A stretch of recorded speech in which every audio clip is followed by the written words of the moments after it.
नमस्कार मित्रों, देसी ट्यूशंस में आपका स्वागत है। इस वीडियो में हम सीखने वाले हैं 8th standard Maharashtra board new syllabus science का 6th चैप्टर जिसका नाम है कंपोजिशन ऑफ मैटर। ये इसका दूसरा वीडियो है। आगे बढ़ने से पहले मेरी आपसे रिक्वेस्ट है कि प्लीज़ मेरे वीडियो को लाइक कीजिए, अपने दोस्तों के साथ भरपूर शेयर कीजिए, कुछ डाउट्स हो तो नीचे कमेंट कीजिए, मेरे चैनल को सब्सक्राइब कीजिए। अगर आप मेरे दूसरे वीडियोज़ देखना चाहते हो तो मैंने उनकी लिंक डिस्क्रिप्शन में शेयर की है, वहाँ पर जाकर आप मेरे दूसरे वीडियोज़ भी देख सकते हैं। तो चलिए शुरू करते हैं। Do you know water. अभी हम पिछले वीडियो में हमने देखा कंपाउंड क्या होता है, एलिमेंट क्या होता है और मिक्सचर क्या होता है। अभी हम एक कंपाउंड का एग्जांपल देखते हैं और एक मिक्सचर का एग्जांपल देखते हैं। Water is a compound. Pure water is a compound formed by chemical combination of the elements hydrogen and oxygen. Hydrogen और ऑक्सीजन एक दूसरे के साथ कंबाइन होते हैं, केमिकली कंबाइन होते हैं, रिएक्ट होते हैं एक दूसरे के साथ, तब वाटर बनता है। Whatever may be the source of water, the proportion of its constituent elements oxygen and hydrogen by weight is always 8:1। कोई भी सोर्स हो पानी का, चाहे आप कुएं का पानी लीजिए, नदी का पानी लीजिए, समुद्र का पानी लीजिए, कोई भी पानी लीजिए, उसमें ऑक्सीजन और हाइड्रोजन सेम प्रोपोर्शन में होगा। यानी अगर आप 9 ग्राम वाटर का इलेक्ट्रोलिसिस करते हैं, 9 ग्राम वाटर का इलेक्ट्रोलिसिस, पता है ना, इलेक्ट्रोलिसिस ऑफ वाटर, यानी उसमें से इलेक्ट्रिक करंट पास करवा के हम हाइड्रोजन और ऑक्सीजन सेपरेट करते हैं। तो 9 ग्राम ऑफ वाटर अगर आप लोगे और उसका इलेक्ट्रोलिसिस करोगे तो उसमें से 8 ग्राम ऑक्सीजन गैस निकलेगा और 1 ग्राम हाइड्रोजन गैस निकलेगा। ये हमेशा फिक्स रहेगा, चाहे कोई भी पानी लीजिए आप, नदी का लीजिए, कुएं का लीजिए, समुद्र का लीजिए, कोई भी। Hydrogen is an inflammable gas while oxygen gas supports combustion. हमें पता है कि हाइड्रोजन गैस इनफ्लेमेबल गैस है, यानी खुद वो जलता है, खुद जलने वाला गैस है, वो एज अ फ्यूल भी यूज किया जाता है।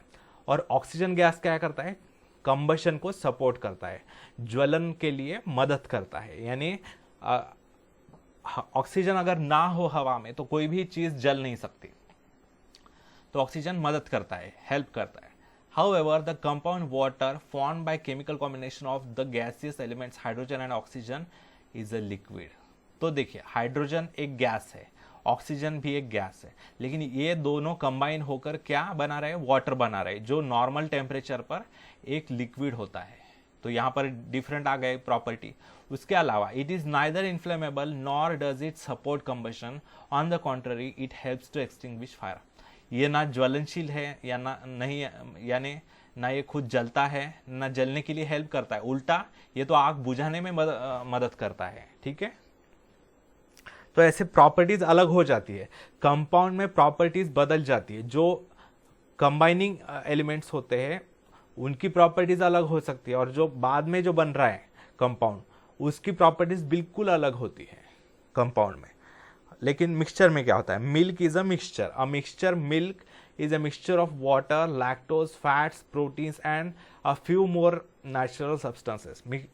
मिल्क की एक एग्जांपल है मिक्सचर का, जिसमें लैक्टोज होता है, एक शुगर है, लैक्टोज शुगर, उस बहुत थोड़ी मात्रा में होता है, उसके कारण उसकी टेस्ट थोड़ी मिठास होती है उसमें, दूध में।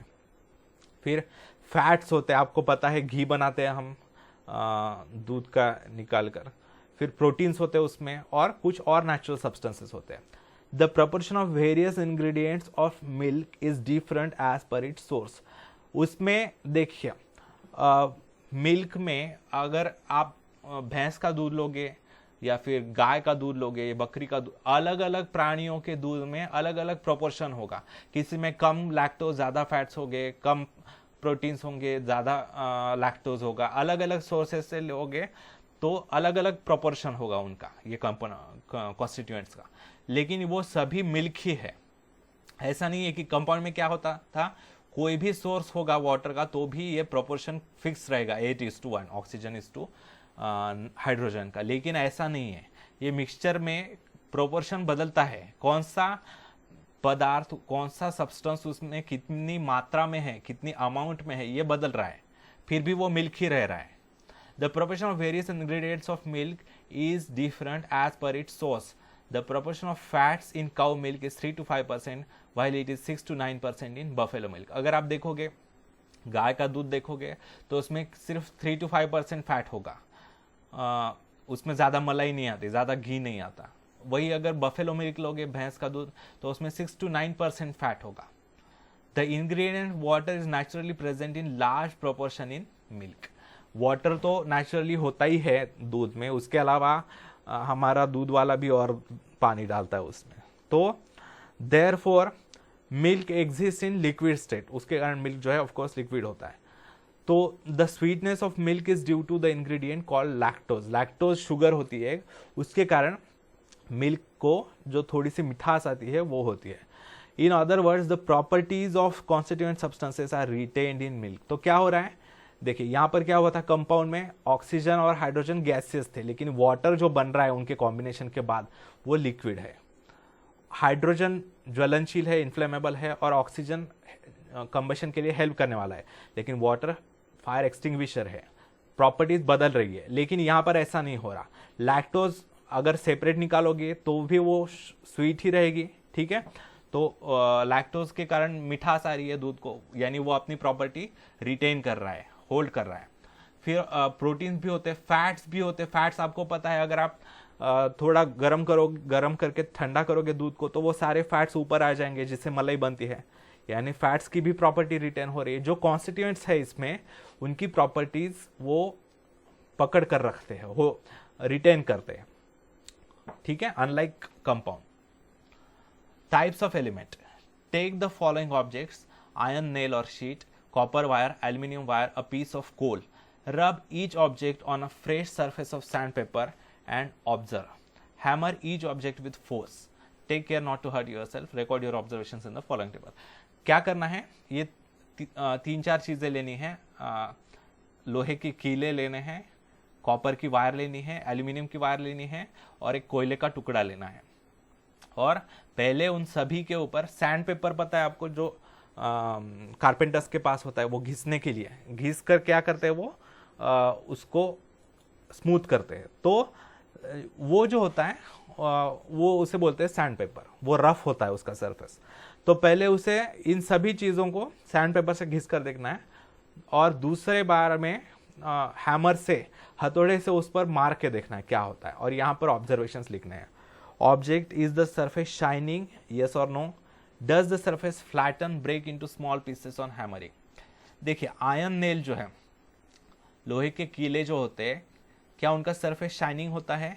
अगर आप नए लोगे आयरन नेल्स, तो वो उनका शाइनिंग होगा, yes.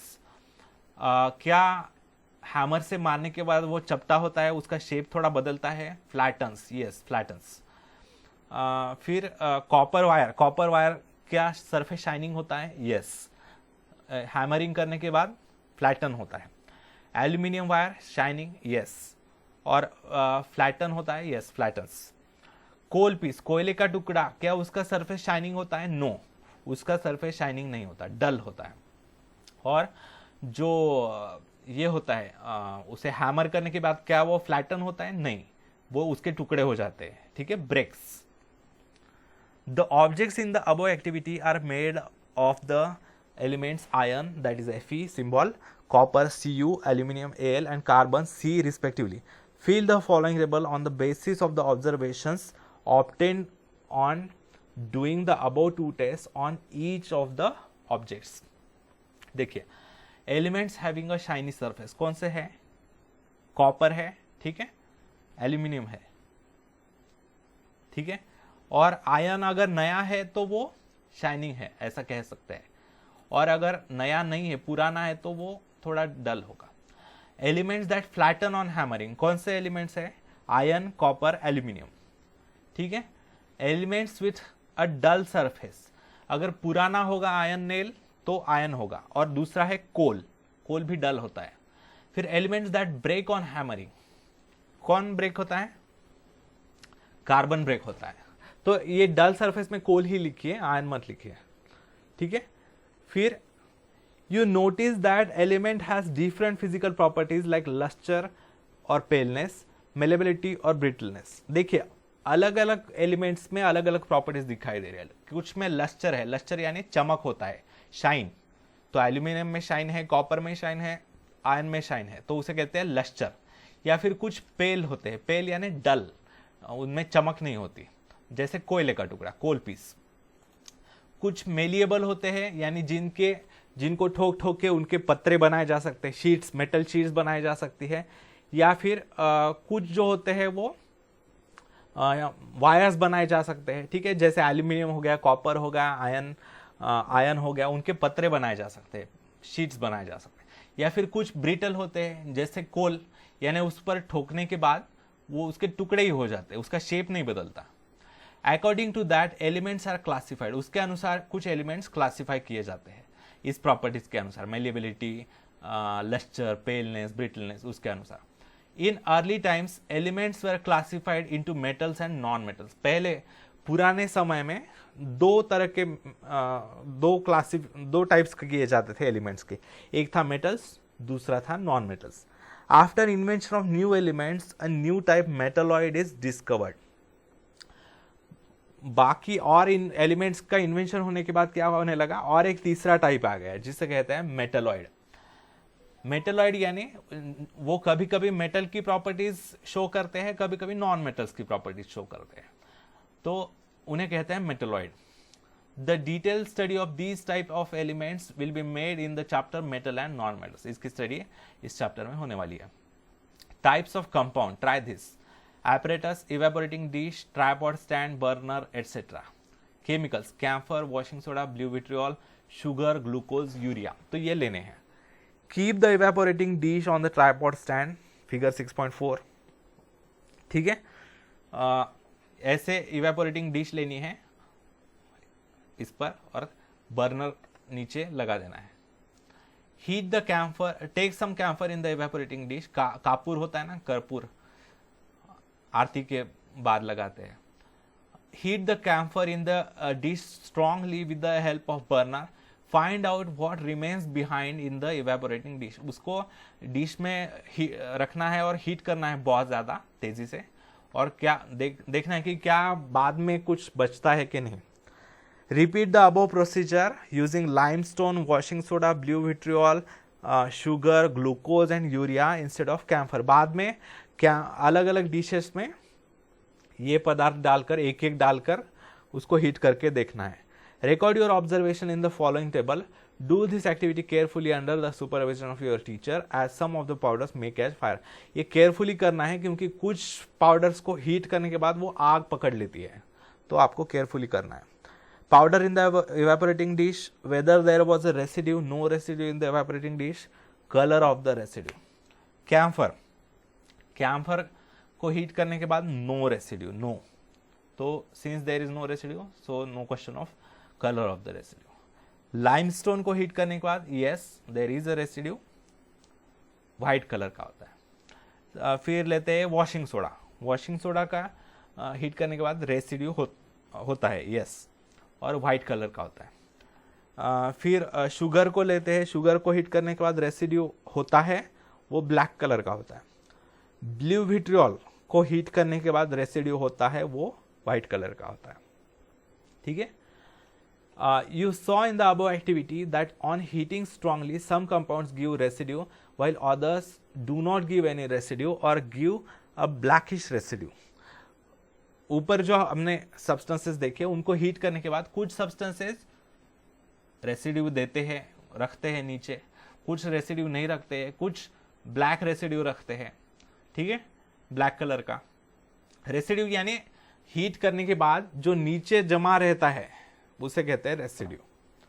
The black residue is mainly made of carbon. जो पदार्थ नीचे ब्लैक रेसिड्यू रखते हैं, ब्लैक कलर का, वो कार्बन से बने हुए होते हैं। Moreover, when such compounds are strongly heated in air combined with oxygen to form some gaseous substances, जिनमें कार्बन होता है, ऐसे पदार्थ जब स्ट्रांगली हीट किए जाते हैं तब वो हवा में ऑक्सीजन के साथ कंबाइन होकर कुछ गैसेस सब्सटेंसेस बनाते हैं और वो गैस बनकर उड़ जाते हैं। In case their combustion is not complete, black coloured carbon remains behind as a residue. बाद में क्या होता है, जो गैस बन जाते हैं वो निकल जाते हैं, लेकिन कार्बन वैसे के वैसा बचा रहता है as a residue. These compounds are called organic compounds or और कार्बन कंपाउंड्स। ऐसे कंपाउंड्स जो नीचे ब्लैक रेसिड्यू छोड़ते हैं उनको ऑर्गेनिक कंपाउंड्स कहा जाता है या कार्बन कंपाउंड, यानी जो कार्बन होता है जिनमें ऐसे compounds. For example materials like carbohydrates, proteins, hydrocarbons, for example petrol, cooking gas are made up of organic compounds. इसके एग्जाम्पल्स क्या हैं? हमारे फूड में कार्बोहाइड्रेट्स होते हैं, प्रोटीन्स होते हैं, ये कार्बन कंपाउंड्स होते हैं। फिर हाइड्रोकार्बन्स जैसे पेट्रोल हो गया, कुकिंग गैस हो गया, हमारा एलपीजी वगैरह, डीजल, तो ये हाइड्रोकार्बन्स। हाइड्रोकार्बन्स यानी क्या? हाइड्रोजन और कार्बन के कॉम्बिनेशन से बने हुए कंपाउंड, बहुत है, उनकी बहुत लंबी लिस्ट है, तो उनको ऑर्गेनिक कंपाउंड्स कहा जाता है।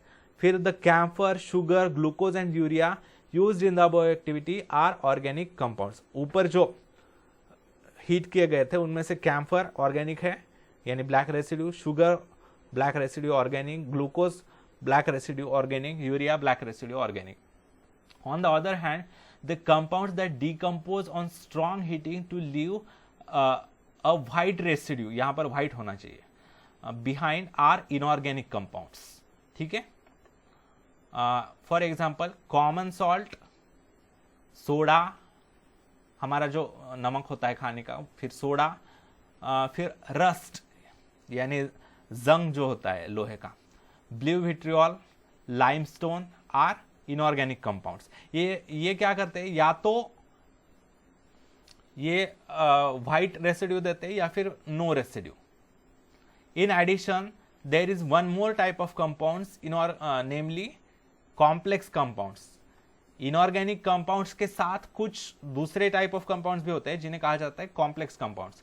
कैसे होते हैं? The molecules of compounds complex compounds have a complex structure formed by many atoms and in the center of this structure metal atoms are also included. complex compounds का structure बहुत complicated होता है, उनमें बहुत ज़्यादा atoms और bonds होते हैं, chemical bonds, और उसमें एक center में एक metal का atom भी होता है।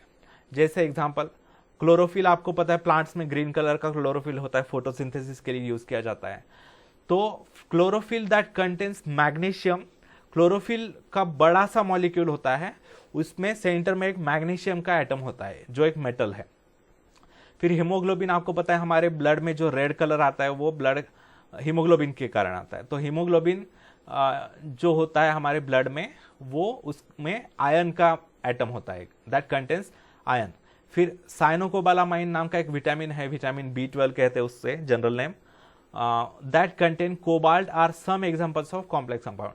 तो ये साइनोकोबालामाइन भी एक बहुत बड़ा कंपाउंड होता है जिसमें नाइट्रोजन होता है, हाइड्रोजन होता है और भी कुछ होते हैं, लेकिन उसमें सेंटर में एक कोबाल्ट का एटम होता है, ठीक है। तो ये कॉम्प्लेक्स कंपाउंड्स हो गए। Various atoms in the molecules of compounds are joined by chemical bonds, we are going to look at that later. अलग अलग एटम्स जब कंबाइन होते हैं तब मॉलिक्यूल्स बनाते हैं या कंपाउंड्स बनाते हैं। कैसे बनाते हैं? केमिकल बॉन्ड्स बनाकर, ये हम बाद में देखेंगे। Types of mixtures, take 3 beakers, take a little sand and water in the first beaker, take some crystals of blue vitriol and water in the second beaker, take some stir the materials in all the 3 beakers and observe, record your observation in the following table। देखिए beaker number 1 2 3, materials taken, what change seen on stirring, number of phases in the mixture, types of mixture. देखिए पहले लेते हैं beaker 1 में sand plus water, sand plus water लिखिए यहाँ पर देखना है what change can be seen after stirring. Mix करने के बाद क्या दिख रहा है? सैंड एट बॉटम, जो रेती है वो नीचे जमा होती है और वाटर अबव, ठीक है। Number of phases in the mixture यानी नंबर ऑफ जोन्स हमें दिखाई देते हैं, क्लियर कट ऊपर पानी का एक जोन दिखाई देता है, फेज, ठीक है, बैंड, और नीचे सैंड वाला एक जोन दिखाई देता है, तो उन्हें कहते हैं फेजेस। 2 फेजेस दिखाई देते हैं, एक ऊपर वाटर वाला फेज और नीचे सैंड जमा होती है वो फेज। टाइप्स ऑफ मिक्सचर, जिनमें 2 या 2 से ज्यादा फेजेस होते हैं उनको कहा जाता है हेटेरोजेनस मिक्सचर, हेटेरोजेनस, तो यहां पर लिखना है heterogeneous mixture. Materials taken blue vitriol plus water, what change seen on stirring, उनको मिक्स करने के बाद ब्लू कलर का सॉल्यूशन बनता है। वो ब्लू विट्रियोल के जो क्रिस्टल्स होते हैं वो पूरी तरह से डिसॉल्व हो जाते हैं पानी में और ब्लू कलर का पानी सॉल्यूशन बनता है। Number of phases in the mixture, पूरा का पूरा सॉल्यूशन ब्लू कलर का होता है, उसमें कोई अलग अलग फेजेस जोन्स नहीं दिखाई देते, तो ये 1 एक फेज। टाइप ऑफ मिक्सचर, ऐसे मिक्सचर्स जिनमें केवल एक फेज होती है उन्हें कहा जाता है होमोजेनियस मिक्सचर। थर्ड है ब्लू विट्रियोल प्लस सैंड, ठीक है, ये दोनों क्रिस्टल्स होते हैं। सैंड तो आपको पता है और ब्लू विट्रियोल के क्रिस्टल्स होते हैं। जब ये मिक्स होते हैं, दोनों सॉलिड होते हैं, तो नहीं ठीक से मिक्स नहीं होते, यानी 2 फेजेस दिखाई देते हैं, यानी ये एक हेटेरोजेनियस मिक्सचर है, ठीक है। The part of matter having uniform composition is called phase. देखिए, पूरा यूनिफॉर्म एक जैसा ही अगर है पूरा सब्सटेंस, एक बीकर में या बर्तन में एक जो सब्सटेंस है उसका पूरा यूनिफॉर्म कंपोजिशन है, एक जैसा ही है वो पूरा, वो एक जैसे पार्ट को कहते हैं फेज कहते हैं। Right the third column of the table the number of phases seen in each beakers after stirring, ये हमने लिखा है। When all the components of a mixture form one phase it is called homogeneous mixture. सारे components mix होने के बाद केवल एक फेज बना रहे, पूरा यूनिफॉर्म कंपोजिशन, एक जैसा ही है पूरा सॉल्यूशन, तो उसे कहते हैं होमोजेनियस मिक्सचर, एक जैसा मिक्सचर, ठीक है। When components of mixture are distributed into 2 और more phases it is called a heterogeneous mixture. 2 या 2 से ज्यादा फेजेस दिखाई दे रहे हैं तो उसे हेटेरोजेनियस मिक्सचर कहते हैं। इन the above activity after stirring a homogeneous mixture is form in only 1 beaker which is that, तो सेकेंड बीकर में, ठीक है, सेकेंड बीकर में होमोजेनियस मिक्सचर बनता है, ठीक है। Always remember, all the particles of a solid that stay together or are in the same container constitute a single phase. Example, a heap of stones. देखिए, अगर सॉलिड पार्टिकल्स हैं जो एक साथ रहते हैं तो एक ही कंटेनर में है, एक ही बर्तन में है, तो वो पूरे एक ही टाइप ऑफ सब्सटेंस के होने चाहिए वो सॉलिड पार्टिकल्स, तो वो सारे सिंगल फेज ही बनाते हैं। Example, a heap of stones, पत्थरों का जो ढीग जालामंडल, फिर वो एक सिंगल फेज बनाता है। A liquid substance along with all the soluble substances dissolved in it together constitute a single phase. अगर कोई लिक्विड सब्सटेंस है और उसमें कोई सब्सटेंसेस डिजोल्व हो रहे हैं, डिजोल्व होने के बाद वो सिंगल फेज बनाते हैं, डिजोल्व होना आवश्यक है। सी वाटर एग्जाम्पल, यानी समुद्र के पानी में सॉल्ट्स होते हैं ना डिजोल्व, हमें ऐसा अलग दिखाई तो नहीं देता कि यहाँ पर सॉल्ट है यहाँ पर पानी है समुद्र में, ऐसा नहीं दिखाई देता, हम डिफ्रेंशिएट नहीं कर सकते इजीली उन्हें, एक ही फेज में होता है, तो उसे कहते हैं सिंगल फेज। अ लिक्विड और all its drops present together और in the same container constitute a single phase. एक लिक्विड या उसके ड्रॉप्स एक साथ हो या एक ही कंटेनर में हो तो वो पूरा एक सिंगल फेज बनाते हैं। फॉर एग्जाम्पल, रेन ड्रॉप्स, ठीक है। द लिक्विड्स प्रेजेंट टुगेदर और in the same containers but not mixed with each other constitute separate phase. दो लिक्विड्स एक ही बर्तन में हैं लेकिन वो अलग अलग है तो वो सेपरेट फेजेस होते हैं। For example, oil and water, अगर आप कोकोनट ऑयल लोगे, नारियल का तेल या कोई भी ऑयल लोगे और उसमें पानी डालोगे, एक ही बर्तन में रखोगे ऑयल और वाटर, तो ऑयल का लेयर ऊपर आ जाएगा, ऑयल पूरा ऊपर जमा होगा और पानी नीचे जमा होगा, दो अलग अलग फेजेस दिखाई देते हैं clearly. All the gases present together constitute a single phase.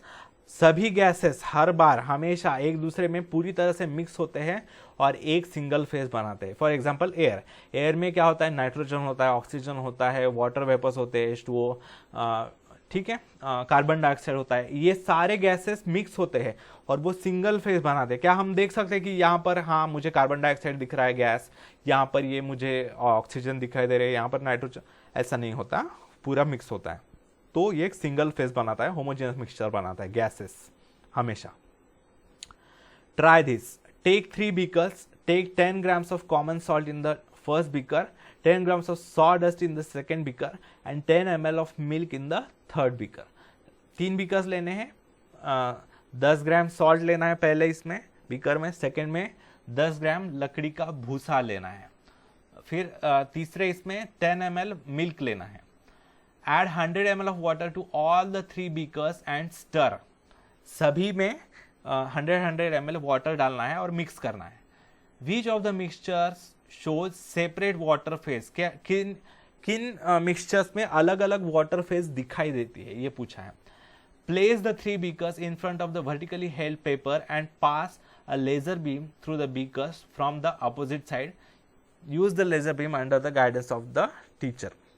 देखिए बीकर के एक साइड पर समझ लीजिए, यहाँ पर एक बीकर है, कांच का है वो, यहाँ पर एक प्लेन व्हाइट पेपर रखा है और यहाँ से आप लेजर बीम उस सॉल्यूशन में से छोड़ रहे हैं.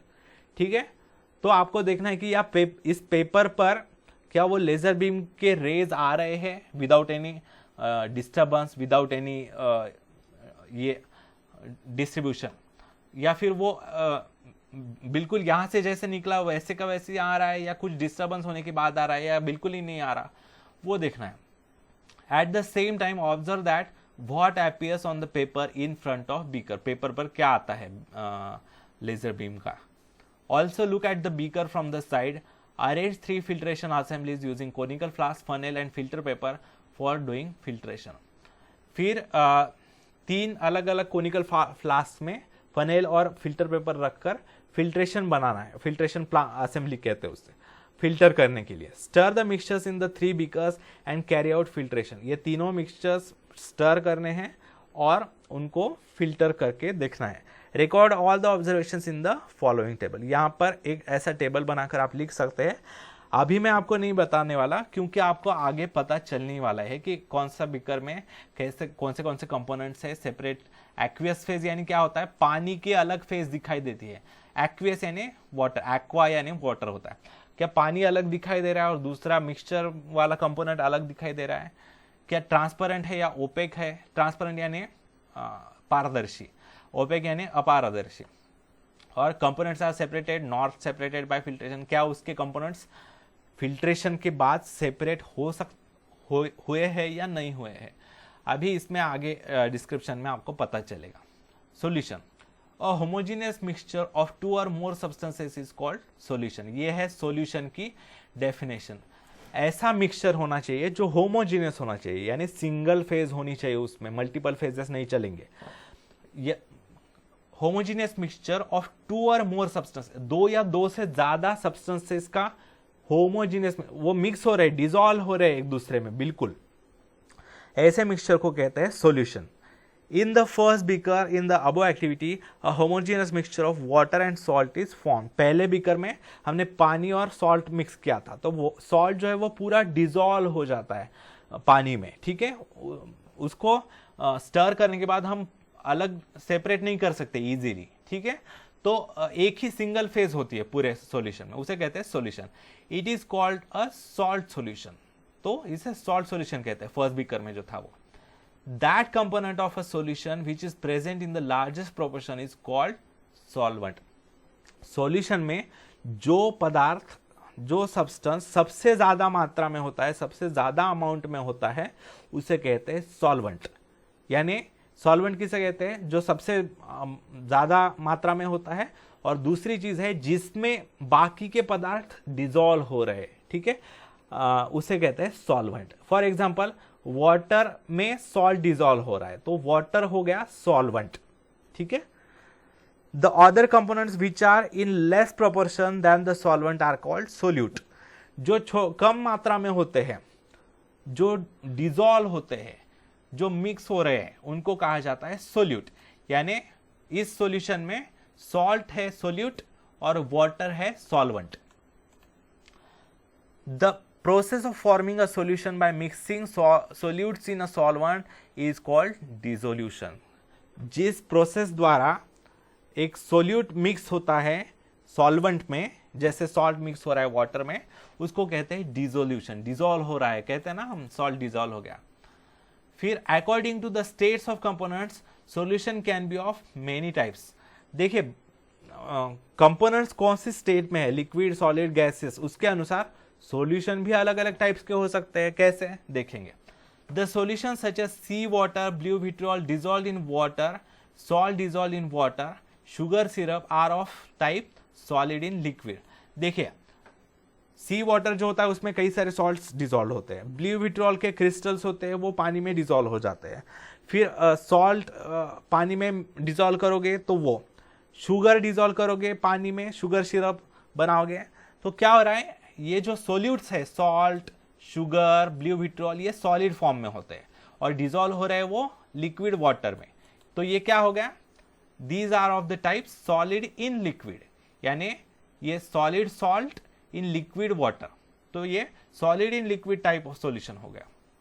इन addition to this the solution can also be of the types liquid in liquid, liquid in liquid भी हो सकता है, यानी सॉल्वेंट भी लिक्विड और सोल्यूट भी लिक्विड। कैसे, for example vinegar, dilute sulphuric acid. Vinegar जो होता है एसिटिक एसिड होता है, एसिटिक एसिड नाम का एक एसिड होता है, वो लिक्विड स्टेट में होता है और उसमें जब हम पानी डालते हैं तब वो और तब विनेगर बनता है। ठीक है, तो दोनों लिक्विड है, यानी लिक्विड इन लिक्विड, लिक्विड में लिक्विड। ठीक है, फिर dilute sulphuric acid, sulphuric acid जो होता है वो लिक्विड होता है, उसमें डाइल्यूट यानी पानी डालने के बाद वो लिक्विड ही रहता है। फिर गैस इन गैस सॉल्यूशन भी हो सकता है, फॉर एग्जांपल एयर, एयर में नाइट्रोजन होता है, ऑक्सीजन होता है, कार्बन डाइऑक्साइड होता है, बहुत से गैसेस होते हैं, आर्गॉन होता है, वो सारे गैस जो है गैसियस स्टेट में होते हैं और बाद में एक दूसरे में डिसॉल्व होने के बाद भी गैस ही बनाते हैं, यानी gas in gas.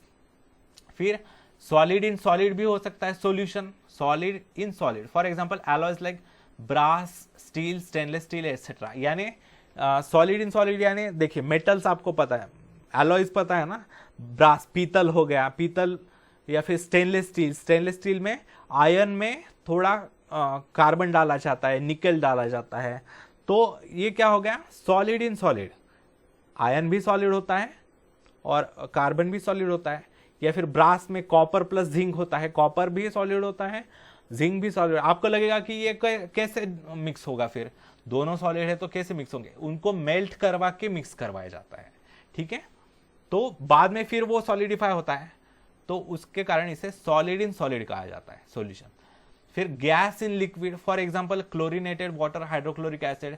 Gas in liquid कैसे होता है, क्लोरीनेटेड वाटर आपको पता है स्विमिंग पूल्स में वगैरह क्लोरीन की पाउडर डाली जाती है पानी में, आपको लगेगा पाउडर तो सॉलिड होते हैं। फिर गैस इन लिक्विड, जब वो पाउडर डाली जाती है तब वो पानी में मिक्स होने के बाद क्लोरीन गैस बनाती है। ठीक है, तो वो क्लोरीन गैस जो होता है वो पानी में डिसॉल्व होता है, तो वो हो गया क्लोरीनेटेड वाटर यानी gas in liquid.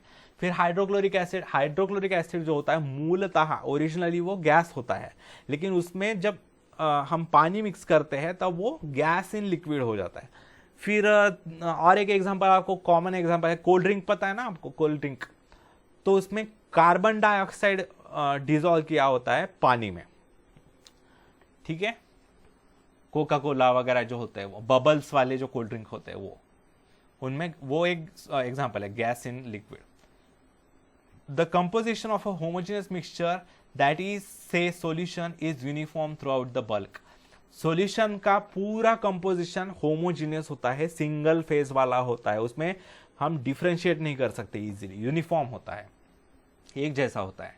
If solvent is transparent liquid, the solution is also transparent and it passes through a filter paper. अगर सॉल्वेंट ट्रांसपेरेंट है जैसे वाटर होता है तब सॉल्यूशन भी ट्रांसपेरेंट ही होता है, और वो फिल्टर पेपर में से पास होने के बाद भी सोल्यूट और सॉल्वेंट अलग नहीं होते एक दूसरे से, वो साथ ही रहते हैं फिल्टर करने के बाद भी। ठीक है, फिर नेक्स्ट है सस्पेंशन। सस्पेंशन क्या होता है, in the second beaker in the above activity a heterogeneous mixture of water and sawdust was formed. हमने देखा है, पता है हमें कि सेकेंड बीकर में पानी और सॉडस्ट, सॉडस्ट यानी क्या, लकड़ी का भूसा, वो डाला था, तो उसमें हेटेरोजेनियस मिक्सचर बना है, यानी दो फेजेस दिखाई दे रहे हैं। ठीक है, it is a mixture of liquid and a solid, एक लिक्विड है वाटर और सॉलिड है सॉडस्ट, उनको मिक्स किया गया, और heterogeneous mixture of liquid and solid is called a suspension. ऐसा हेटेरोजेनियस मिक्सचर जिनमें एक लिक्विड है और एक सॉलिड है उसको कहा जाता है सस्पेंशन। सस्पेंशन यानी क्या, उस लिक्विड में वो पार्टिकल सस्पेंडेड है, सॉडस्ट के पार्टिकल सस्पेंडेड है यानी आधर लटके हुए है वो।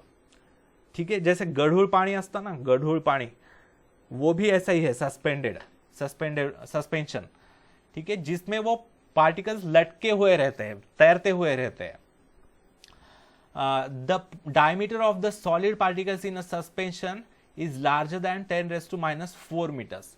जो सॉलिड पार्टिकल्स होते हैं सस्पेंशन में, उसका डायमीटर 10⁻⁴ मीटर्स यानी 0.0001 मीटर से भी बड़ा होता है।